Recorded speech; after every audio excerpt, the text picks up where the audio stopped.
Sooner than I expected, Pierce returns holding a metal suitcase. I almost don't hear her arrive, so I jump when I hear her footsteps nearby. I found some splendid clothes for you from the wardrobe. Here, why don't you put them on? The way that she's had to sort of specify that they're splendid is bad. I excitedly pull out the full set of clothes from inside the case. A blouse, a brown fur-lined jacket, followed by a pair of tight-fitting black jeans and some loafers. Great. We're gonna look like a Russian winter model. I slide the jeans on first, then my blouse, and finally the jacket and shoes. Taking a glance at myself in the mirror, I smile at how snazzy it looks. Snazzy. Oh, what a word. Then something makes me do a double take. Is it me, or is the chest area larger than normal? There's a good likelihood you will be dealing with people of the opposite sex. Call it a strategic calculation. Blatant sexism. What's this? What? I thought I was adequate at least. Don't worry, it's nothing to be ashamed of. Well, I mean, you say that, but putting this issue aside for a moment, I'm still wondering how Zala isn't going to recognize me. Yes, well, that's the part of the next process. Your appearance has to undergo a few modifications. Please don't tell me this is going to lead to surgery. Oh dear, of course not. We only do that to people in the witness protection program. Harsh. Then what, makeup? No, it could wear off in the middle of an infiltration. A mask? Holograms? That would work at long range, but not close up. Alright, you've got me, I'm stumped. Don't worry, it will all become clear once I press this button. You could just tell me. What button? Why is everything dark? I can't see. Pierce, what's going on? Why is there a robot arm touching me? There's something on my head, Pierce. Pierce! Now, if you'll excuse me, I have a meeting scheduled. If you want to figure out the rest, I've left a manual there for you. Someone in the last episode said that she was a robot. That might not be entirely off the mark. What? Don't you Pierce! Damn it! Is the light going to come back on at some point? When is Violet going to get here? Jesus Christ. Okay. I see what they've gone for here. This is in no way suspicious. Hey there, handsome. Did your lady friend leave you in the lurch? As a matter of fact, she didn't. Wow, you sure are looking stunning this evening. What is this telling me? Really? There's a thing built into a machine which, like, a very advanced race use, which detects whether people are gullible saps or not. Ugh. I try. As a matter of fact, I'm not too happy with my boyfriend myself. He's blue all the time. Probably because he mixes with the wrong kind of people. That doesn't sound good. How about you forget that deadbeat and give me your number instead? We could have dinner sometime. Mate, someone approaching you like that, take her to the nearest bar. Sometime? That sounds boring. Why don't we cut to the chase? What do you... Oh, I didn't know my looks were this magnetic. They're not, and you shouldn't ever say that out loud. Well, at least I would, but agents aren't my style. It's the blue hair, isn't it? Don't worry, I can change it for you, baby. Not exactly, I'm just not into Selenon lovers. I'm a psychic because it's my job. You make it sound like I hug and kiss them or something. How do I know you don't? I mean, it seems unlikely. Trust me, if you've ever seen one, you'd know why they aren't exactly the huggable type. So tell me, what do you think about Violet? Is she someone you'd want to kiss? Wait, what? An alarm bells didn't go ring in his head like, whoa, whoa, whoa, hang on a second. These are things that someone shouldn't be asking. I wouldn't lie, she's cold as outer space, but if I had to bet, I'd bet she has a serious dark side. Wait, how did you know I have a partner? Don't tell me you're a rebel assassin. Yeah, approaching you in the street, of course. You have quite the imagination, but don't worry, you've probably seen me before. There is a loud click as my face detaches to Blue's horror. In the middle of the street! In the middle of the street! Just straight up. It's open! Oh man, to Blue's horror. The expression goes blank as I pull it off, bringing my violet eyes into view. Wait, how? Calm down, it's only a mask, see? Of course I knew, I was just playing along. I don't think he's telling the truth, guys. He wipes his brow, chuckling nervously to himself. I'll bet you were. Don't blame me, the Bureau shares its technology on a need-to-know basis. Hang on, what was that? OMSC? Now we have to see what that is. This one? Nope. Technology? No, it's not that either. Other. Oh, is it us? It did say OMOSC added to... Maybe it's a bug. But forget that, you went after her like a dog chasing a piece of meat. Now I'm a little self-conscious. I was just planning to squeeze some information out of her. Yeah, sure. You definitely squeezed something, all right. No, he didn't. He didn't squeeze a thing. Like, literally, no squeezing happened. You know, but you're not really the type to attract attention. I'm surprised you didn't go with something more modest. I didn't. That Pierce left me in the lurch. I can't see what's so wrong about it. Of course it's wrong. I'm supposed to be an undercover agent, not a floozy. Well, I guess we're attracting stupid young men. What a shame. You know what? Forget it. I'm going to put this back on before anyone notices. I snap the mask back on and it tightens itself to hug my face until it almost feels like a second skin. Through some miracle of technology, I can even feel a touch through it. Putting blind faith in a machine isn't something I enjoy, but in this case it seems necessary. As I talk, my voice changes to a mellifluous, husky tone that is far from my usual clipped manner of speech. She says, like, oh, hello. Wait, what should I call you? Dave. Rhonda. Rhonda Fox. Ugh, I don't like that name at all. I prefer Dave, but sure, whatever.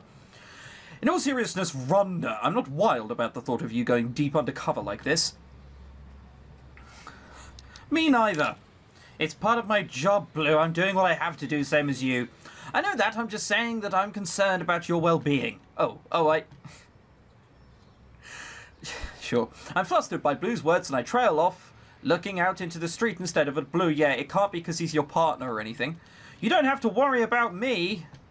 I say it hesitantly, but I'm not sure what Blue is trying to tell me. I don't have to. I know I don't have to, Violet. Well then. What I'm saying is I worry about you because I care about you.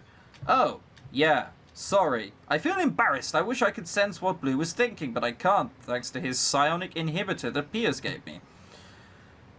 She told me not to switch it off unless absolutely necessary or I could blow my cover, but this is getting to be more than I bargained for.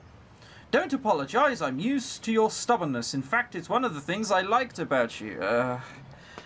You know what? I really, really, really, really wish this game could just let you skip the romance. Like, after how romance was dealt with in Icebound, forgive me for feeling slightly precautious of how the romance goes. It's just so much better when it's focused on just the plot, you know? Blue laughs again. I really wish I knew what he was feeling. This not being able to use my powers thing, it's terrible. Why bother sending you in if you can't use your powers? Wasn't that one of the main reasons I'm going? Ugh. It's terrible. It makes me feel like I'm a prisoner in my own mind. Is this how other people feel all the time? No, normal people don't have psionic powers.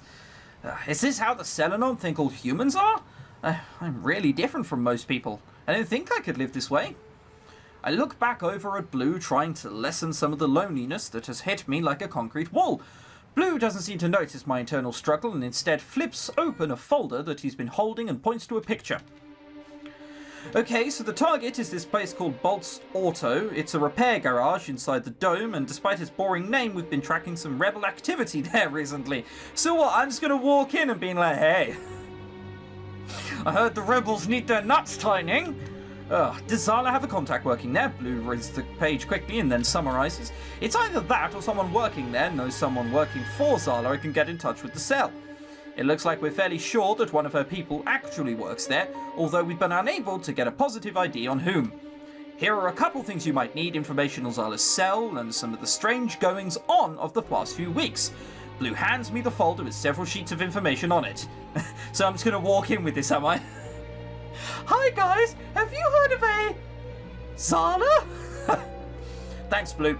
Okay, so the game plan is for me to pretend that I'm interested in joining the rebels I find and approach the contact of Bolt's Oro and try to get in that way. From there, I attempt to gather as much information about Zala's plans as I can. Just some random newbie, they're going to be like, right, sit down, let me tell you everything. Right, and I'm going to be your backup. As the chief said, I'm not quite stealthy enough for the undercover work, but I know how to handle my gun. I'll be nearby just in case you get into any scrapes. I look at Blue and he smiles at me. I feel a flutter in my stomach for no apparent reason. Ready? Yep, let's do this. Let's ignore that flutter comment. We head for the car. He's gonna drive me there. Like they don't have, like, scouts or something. Jesus. Blue drops me off at my apartment so that I can pick up my car. I'm going to be close by, and you have your transponder in case you need anything. Yes, I'm set. Blue nods and drives away. I climb into my own car and follow directions in the folder to Bolt's Oro. Alto. He's hoping that, you know, we're not riding in a police car. Just like flashing signals with police written on the side. I pull up to the shop and park my car in the small parking lot in front of the 2 open garage stalls. A poorly maintained neon sign buzzes overhead, spelling out the name in script, at least when it can find the time to work. Great. It doesn't really look like a mechanic. I mean, lack of tools spring to mind, you know. Is this music? It is. Is it music, or is that just welding and sawing? I can't tell. I enter the small repair... It's definitely mechanic noises. I enter the small repair shop through the office door. No one is at the counter, so I walk through into the garage. The place is littered with spare parts. Where? And tool carts. 2 cars are up on the lifts while a third sits on the garage floor. Music comes from a small Oh, it is music! It's just really annoying music. From a small radio sitting on a metal cart in the middle of the shop. I look around. The only person in the shop is a skinny teenage boy who is bent over the engine of a third car. That can't be the contact. Damn, where is everyone else? Excuse me. The boy continues tinkering with the engine. Maybe he didn't hear me. His shoulders are moving to the beat of the music. I walk closer and lose my voice. Excuse me. He holds up a finger to my direction, telling me to wait. I'm taken aback. Who does this kid think he is? My car broke down. Is the manager here? The kid keeps looking at the car. He's out. What? He's talking so quietly I can barely hear his voice over the music. The manager, he's out. What should I do now? Maybe I should give him some hint that I'm not just here for car repairs. Look, say that your car is in need...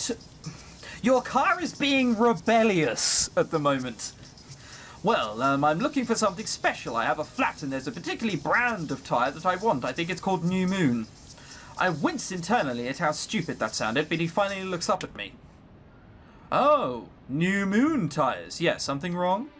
Are you sure about that? I've heard the brand doesn't have exactly a good reputation. My eyes widen with surprise. I guess this kid is more than he looks on the outside. Oh, yeah, funny that, isn't it?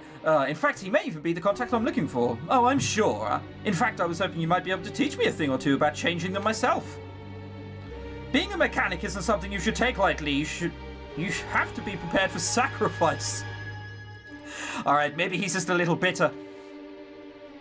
I suppose I am. Let's cut to the chase. I like that one. Let's just quit the charades and get to the point. You know, a mechanic needs a cool temper, otherwise you're liable to make a mistake that could cost you your job. Yeah, okay. Who's the one out of us at the moment being angry, and who's the one being completely cut? Oh, wait, hang on. The only mistake you're making is not taking me seriously, and why should I trust you? Trust me, don't trust me, I don't care, but if you don't, you'll be missing out. Oh yeah? And why is that? I happen to have some information that you might want. I used to be a ruin diver, you know. Let's just say I saved some weapon caches for myself. And why would you give me that information? What's in it for you? You're only getting the info if I get what I want. And what would that be? Work. Fair enough, I think I can help you with that, Sam O'Toole. Very believing, isn't he? Very naive. The boy holds out his hand for me to shake, and I take it, giving him my cover name, Rhonda Fox. So what's your story? Why do you want to be a mechanic? Well, until recently, I was part of a scouting team working outside the city. Unfortunately, our APC was put out of commission. You know how rare those things are outside the Bureau. There's no way we could have gotten another one, not without some serious dough. That's a shame. Now I'm searching for more action. I've heard you mechanics do some scouting yourselves. That's certainly something that could be true. He looks very solemn as he says all of this. This kid he's slippery. So you can't be a mechanic unless you fix something first, not if you're going to be working in my garage. Okay, what do I need to do? Just a small task. I think I can handle that. You haven't heard what it is yet. I'm starting to get annoyed with this kid. Why? Oh god, they picked us and our patience snaps. Wow. Why don't you tell me? Here's what you have to do. There's an old transmitter just inside the dome that was shut down recently. We're not sure why, but we want to find out. Your job is to figure out what happened. A transmitter? I thought those were destroyed all centuries ago. Well, I guess at least now you're showing that you're not an insider, but with that, probably. We have our ways. Any objections? That sounds doable. Good. Sam leaves momentarily and then comes back with a few pieces of equipment and hands them to me. Here's the location and everything you'll need to complete your task. The first thing he hands me is obvious, a stock standard camera with self-developing film. Next, though, are two small pieces of inscrutable equipment. I can't quite tell what either of them are. What's this? Just think of them as your tools. Can't fix something without your tools. I take a closer look at one, a tiny object that could only be described as the size of and shape of a butt. I realised that it must be a different version of the bureau transponder, with a minuscule clip next to it being a microphone. I put it in my ear hesitantly. Sam watches me without saying a word, and I take that to mean I got it right. Don't lose that, it's worth quite a bit. We're only here for money, we could just steal it! Whatever. I look down at the mic, which looks to be both illegal and very old. These rebels are well equipped. I wonder if we managed to stop even half the tech shipments they've tried to get into the city. Probably not. Get it done soon. I'll go right away. Contact me when you make it to the transmitter. Sam turns around and begins working on the car once again. I leave the garage. I can't help feeling like he wasn't being completely upfront with me about the transmitter I'm being sent to investigate. Oh, you reckon? Well, still, I suppose that isn't surprising. I just wish I knew what for sure. This inhibitor isn't making it easy. This is going to go poorly. It's either going to be a test or we're being set up and he's going to be like, who do you think you are? Well, only one way to find out. This could turn into an episode of Crime Watch pretty quickly, though.